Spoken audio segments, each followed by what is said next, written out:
अच्छा, बिस्मिल्लाहिर्रहमानिर्रहीम। Question number 3.8 का 2 क्वेश्चन है y plus z equals to 5 और सेकंड है y square plus 2x square equals to 17। ये है 2। फिर दोबारा देखें हमारे पास कौन सा फॉर्म है, एक लीनियर है और एक क्वाड्रेटिक। ठीक है जी, या आप इसको y स्क्वायर के लिए क्वाड्रेटिक बनाएं, x स्क्वायर के लिए क्वाड्रेटिक बनाएं, हाँ, और अंदर x उसका 0 होगा या y 0 होगा। बात समझ में आ रही है? अब हम क्या करते हैं, सिंपल हिसाब किताब है, यहां से आप y या z की वैल्यू निकालें और यहां पर आप लगा दें, ये z है। ठीक है, तो इसका मतलब ये है कि मैं क्या कर सकता हूं, इक्वेशन नंबर 1 से मैं y या z की वैल्यू निकालकर इक्वेशन नंबर 2 में लगा देता हूं और सिंपल हमारे पास इक्वेशन आ जाएगा। तो आप सबसे पहले लिखिए फ्रॉम इक्वेशन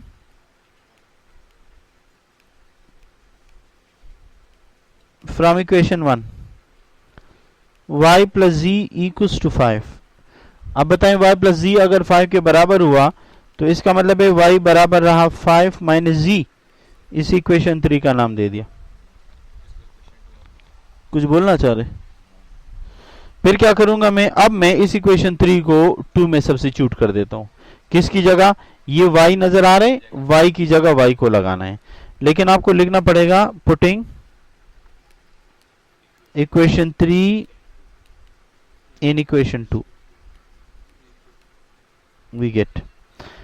अब ये क्या है, y है ना, तो y की जगह 5 माइनस z होल स्क्वायर आया और 2z स्क्वायर अपनी जगह है, 17 अपनी जगह है।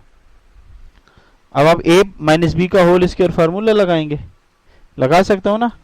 तो ये रहा पहले का स्क्वायर 25, दूसरे का z square minus 10z plus 2z square equals to 17। एतराज तो नहीं है? अब देखें, ये z स्क्वायर और 2z स्क्वायर क्या बना, 3z स्क्वायर और माइनस 10z अपनी जगह पर और 25 अपनी जगह पर। अलबत्ता 17 इधर आएगा तो माइनस हो जाएगा, ये प्लस है ना यहाँ पे, तो यहाँ पर ट्रांसफर करेंगे तो माइनस हो जाएगा। इसके बाद देखें 3z square minus 10z minus 17 और 25 का आपस में हिसाब किताब करेंगे तो क्या आएगा, 8 आएगा। Yes 8, this is 0। अब दोबारा फैक्टराइज करने का तरीका यह है, पहले को आखिर से मल्टीप्लाई करें। जब 3 को 8 से मल्टीप्लाई करेंगे तो क्या आएगा जी, 24 आ रहे, ये साइन तो प्लस होगा, 24 आ रहे। अच्छा जी, तो इसका मतलब यह है कि first term with last term, इसका मतलब यह है कि this will give you 3z square multiply 8 equals to 24z square. अब क्या करेंगे, दो जोड़े बनाए, दो पेयर बना दे, जिसको when you multiply you will get 24 but when you add you will get minus 10। So I think so minus 6 and minus 4 is the correct one. It will give you 24 with plus sign, but whenever you add it, you will get minus 10. Is it clear? This is a simple methodology to use. अच्छा जी, अब क्या करेंगे, 3z square minus जी,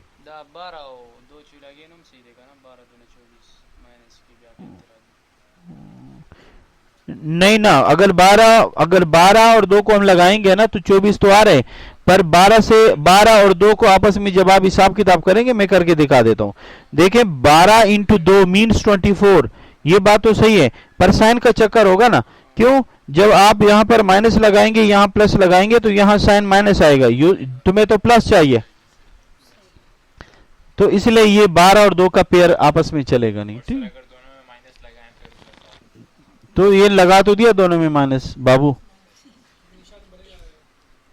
निशान बड़े गाएगा या uncle गाएगा, plus लगा दो तो यहां माइनस लगाओगे ना, तो फिर यहां पे तुम्हें माइनस 10 चाहिए प्लस 10 चाहिए, तो गलत हो जाता है। तो minus 16 minus 4 sorry z plus 8 equals to 0। अब बताएं यहां से क्या कॉमन ले लूं, 3z, ये रहा z माइनस 2, यहां से 4 कॉमन लिया, z minus 2,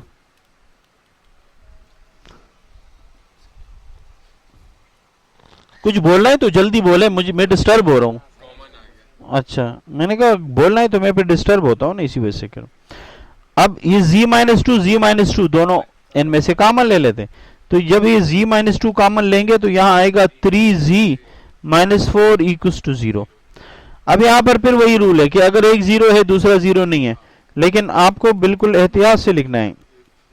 if this is 0 then 3z-4 is not equal to 0, so z is equal to 2। एक आंसर तो ये आया। आया क्या नहीं बेटा? अब दोबारा अगेन ये पेपर में लिखना है, अगर आपको नंबर चाहिए लिखेंगे कि अगर z-2 0 नहीं है तो डेफिनेटली फिर क्या होगा, 3z-4 बराबर होगा 0। ठीक है, या 3z बराबर रहा 4 के, या z बराबर रहा 4/3 के।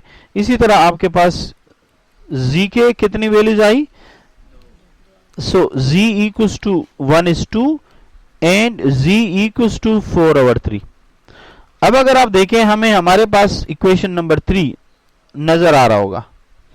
y की वैल्यू किसके बराबर है, 5 माइनस z। हमने वो z की वैल्यू यहां लगानी है, पर आपको लिखना पड़ेगा क्या, नहीं putting z equals to 2 in equation number 3। तो इक्वेशन क्या है, y बराबर है z क्या था, 5 माइनस z। तो y बराबर रहा 5 minus z is here 2, so you will gate 3। तो आपका ये सोल्यूशन रहा। पहले x लिखेंगे फिर y लिखते हैं। यहां पर y z है तो पहले कौन सा आता है, y, तो पहले y लिखेंगे फिर z लिखेंगे। तो y की वैल्यू क्या रही, 3। जब आपने z को कितना पुट किया था, 2। एक आंसर तो ये रहा।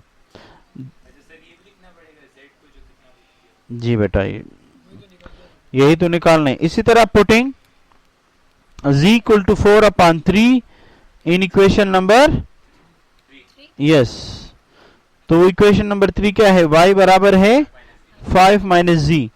5 माइनस z यहां पर क्या है, 4/3। एलसीएम लिया 3, 15 माइनस 4 मीन्स 11/3। अब फिर आपके पास पहले y है फिर z है। y की वैल्यू 11/3 है, जब आपने z कितना पुट किया था, 4/3।